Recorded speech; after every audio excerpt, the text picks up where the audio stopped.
Si Madriaga ay kinasuhan ko ng perjury dahil hindi ako papayag na itulad nila ito doon sa ICC case ni dating Pangulong Rodrigo Duterte. Kung makikita niyo yung ICC case,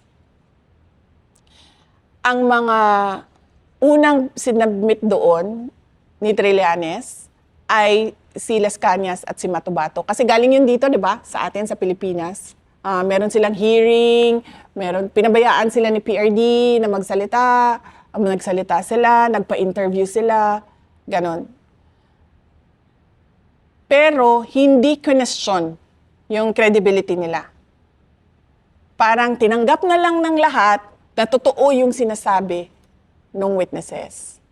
So dito, pagdating kay Madriaga, nag-file kami ng perjury kasi sinasabi namin walang katotohanan lahat ng sinasabi niya. At ito yung aming mga ebidensya bakit namin nagsusuporta sa sinasabi ko na hindi totoo yan.